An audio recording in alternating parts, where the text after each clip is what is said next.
పర్ఫార్మెన్స్ని పక్కన పెడితే ఎమ్మెల్యేలు పార్టీలు ఫిరాయించడం అధికారంలో ఉంటేనే మీరు కూడా ఇందాక అన్నారు సంపూర్ణ తెలంగాణ కోసం అందరూ మా దగ్గరికి వస్తున్నారని. అంటే అధికారంలో ఉంటేనే అది సాధ్యమా? సార్ ఇప్పుడు గతంలో కూడా కేసీఆర్ గారు ఒకటే చెప్పిండ్రు. కేసీఆర్ దగ్గరికి 12 మంది వెళ్ళినప్పుడు వాళ్ళు కూడా పార్టీ ఫిరాయించినప్పుడు మేము కూడా ఒకటే చెప్పినాం. అంటే వాళ్ళు ఏమన్నారు, వాళ్ళు కనీసము మా ఎమ్మెల్యేలు అప్పుడు 12 మందిని తీసుకున్నప్పుడు సరే ప్రజల ప్రయోజనాల కోసం పోయినారు అని చెప్పేసుకొని కూడా మాట్లాడలేదు. వాళ్ళు ఆలోచించుకునే విధానం అంటే అక్కడున్న కమిట్మెంట్స్, మేము ఈ పని చేద్దాం అనుకున్నాము, గవర్నమెంట్ రాలేదు అని అక్కడున్న పరిస్థితుల ప్రభావం వల్ల వాళ్ళు చెప్తుండొచ్చు తప్ప మేము ఎదిరించి లేకపోతే మాకు మీరు ఓటు వేయలేదు, మాకు 44 సీట్లే వచ్చినాయి, మాకు 65 వచ్చినాయి, మాకు మీరు ఓట్లు వేయలేదు అని చెప్పేసి మేము తెలంగాణ ప్రజలకి ఎప్పుడు కూడా మేము బ్లాక్మెయిలింగ్ చేయము. మాకు అవసరం కూడా లేదంతా. ఎందుకంటే ఉన్న ఇద్దరున్నా 18 మంది ఉన్నా 12 మంది ఉన్నా ప్రతిపక్షంలో కూర్చునే ఓపిక మాకుంది. కానీ అధికారంగా నిన్నమన్న అధికారంలో 10 సంవత్సరాలు ఉన్న వాళ్ళకి 6 నెలలు అధికారం కోల్పోగానే వాళ్ళకి ఎలా అయిపోయిందంటే, నేను చెప్తున్నాను సార్, ఇందాక సారు అది మరి ఎందుకు చెప్తున్నారో నేను ఒకటి చెప్తా. 10 సంవత్సరాలు వీరు అధికారంలో ఉన్నప్పుడు 10 సంవత్సరాలు అన్నీ జరుగుతున్నప్పుడు మరి ఉద్యోగాలంటే సరే సంవత్సరానికి 1,00,000 ఉద్యోగాలు, లేకపోతే ఒక టర్మ్కి 2 లక్షల ఉద్యోగాలు సార్. 2 టర్ములు ఉన్నారు, 4 లక్షల ఉద్యోగాలు వచ్చినాయి సార్. ఒక మాట తెలంగాణ ప్రజలకు తెలవాలి. ఇది తెలవకుండా 3 నెలలే సార్, 3 నెలలు కోడే ఉంది. మేము అదే చెప్తున్నాం కదా, రేషన్ కార్డు మొదలు పెట్టినట్టయితే ఎందుకు సార్ అంటే ఇవన్నీ చెప్పాలి. వాళ్ళు మాట్లాడినప్పుడు కాంగ్రెస్ పార్టీ నుంచి 100% మేము ప్రజలకు ఇచ్చిన హామీ నెరవేరుస్తాం. ఈ రుణమాఫీ అనేది మాకు ఎవరు చెప్పింది కాదు. రైతులకి వాస్తవంగా బలిసినోడికి సాయం చేస్తే అది దానికి లాభం ఉండదు. నిజంగా నిరుపేద వాళ్ళకి నిజంగా మనం ఇచ్చే డబ్బులు నిజంగా వాళ్ళ కుటుంబానికి బాగుంటుంది, బాగు చేస్తారన్న దానికే ఇది ఒక కమిటీ వేసిరు తప్ప నియంత పాలన కాదు. ఇలా రేవంత్ రెడ్డి గారు పొయ్యిండు, పిలుచుకొచ్చిండు, కేసీఆర్ ఓడు అంటే కేసీఆర్ ఓడు అహంకారం ఎందుకు పోతాడు, పోడు. ఆయనకు ఫోన్ ట్యాపింగ్లను నమ్ముకుంటాడు, ఓటు నోటు కేసులో పెడతాడు.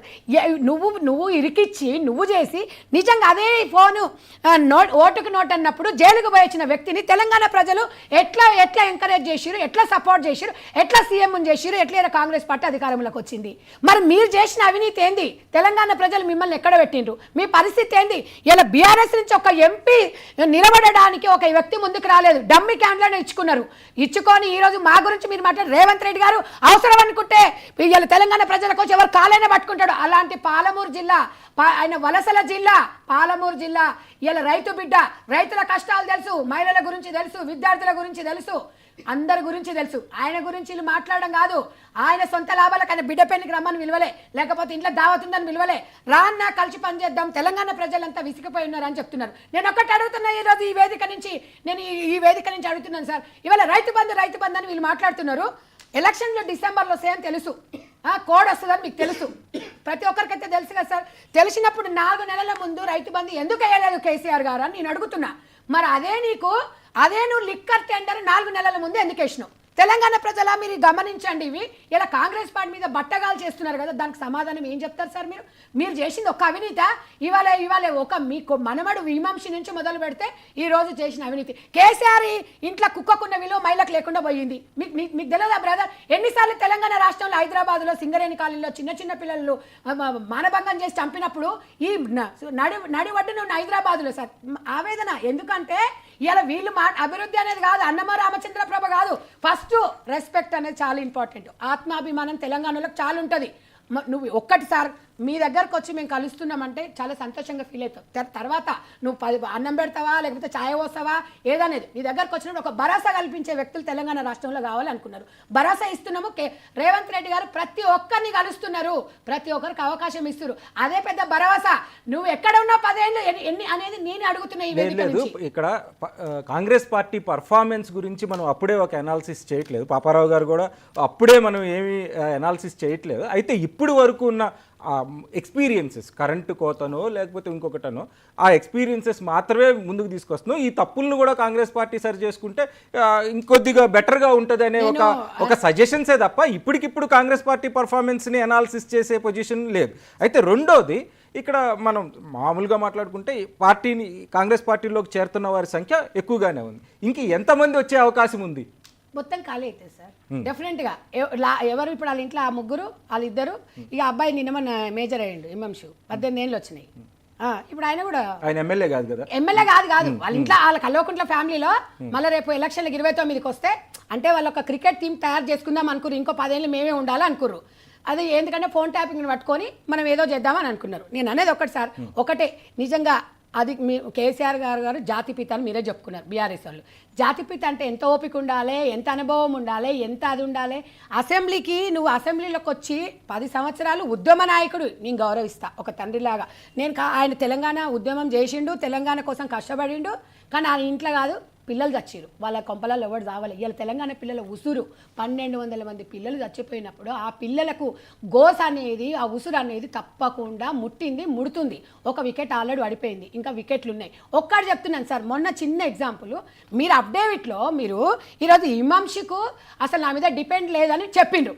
మరి 32 ఎకరాల భూమి మరి తెలంగాణ రాష్ట్రంలో మా తమ్ముళ్ళు 32 ఏళ్ళు వచ్చినాయి. మా తమ్ముళ్ళకి ఎందుకు ఉద్యోగాలు లేవు, మా తమ్ముళ్ళు డిగ్రీలు చేసిర్రు, మా తమ్ముళ్ళ దగ్గర డబ్బులు లేవు, వాళ్ళకి తిండి లేకుంటే సార్ హైదరాబాద్లో ఊర్లలోకి వెళ్ళి పిల్లలు రొట్టెలు తీసుకొని వచ్చి ఇలా కోచింగ్ సెంటర్లోకి వచ్చి ఇక్కడ కూర్చుంటే ఛాయలు దాగి బొర్రలు వచ్చి బట్టనెత్తి పోయింది, ఒకరికి పెళ్లి లేదు, పెటాకు లేదు. నీ మనవానికి ఏమో 32 ఎకరాలు యాడికెళ్ళి వచ్చింది.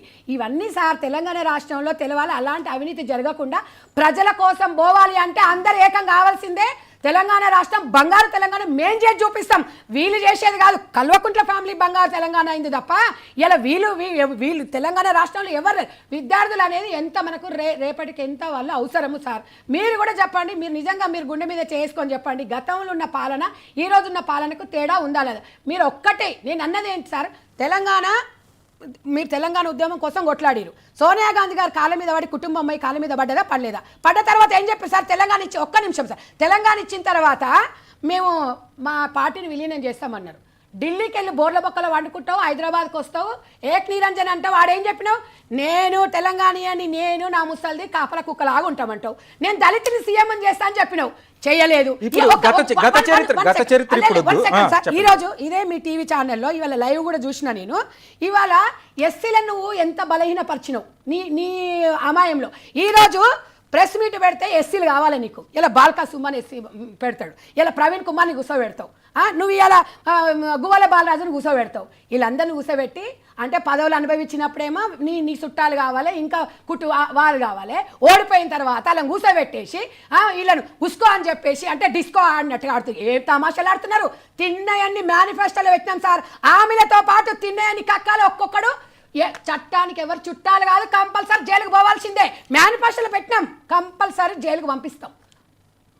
విజయార్య గారు, కేసీఆర్ కుటుంబంలో మాత్రమే బీఆర్ఎస్లో మిగులుతుంది, ఇక బీఆర్ఎస్ ఖాళీ అవుతుంది అనేది కాంగ్రెస్ అండి. ఇంకొకటి ఇక్కడ మనం చాలా క్లియర్గా అబ్జర్వ్ చేసినప్పుడు బీఆర్ఎస్ పార్లమెంట్ ఎన్నికల్లో 0 సీట్లు రావడం కూడా దీనికి ఆజ్యం వస్తుంది.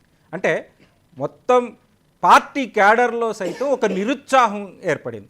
బీఆర్ఎస్ ఉంటుందా ఉండదా అనే ఒక డౌట్ సామాన్యులకి లేదు, పార్టీ క్యాడర్లో ముఖ్యంగా ఎమ్మెల్యేలకు కూడా కలుగుతుంది.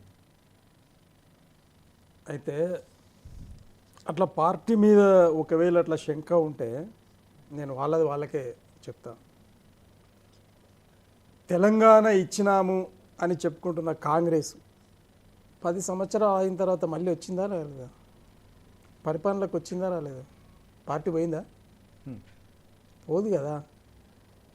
ఎమ్మెల్యేలు అయిన వాళ్ళు, పార్టీ నుండి బాగుపడ్డ వాళ్ళు ఇష్టం ఉంటే ఉంటారు, ఇష్టం లేకపోతే పోతారు. దాన్ని పెద్ద ఏ పార్టీ లెక్క పెట్టదు. కాంగ్రెస్ లెక్క పెట్టదు, తెలుగుదేశం లెక్క పెట్టదు,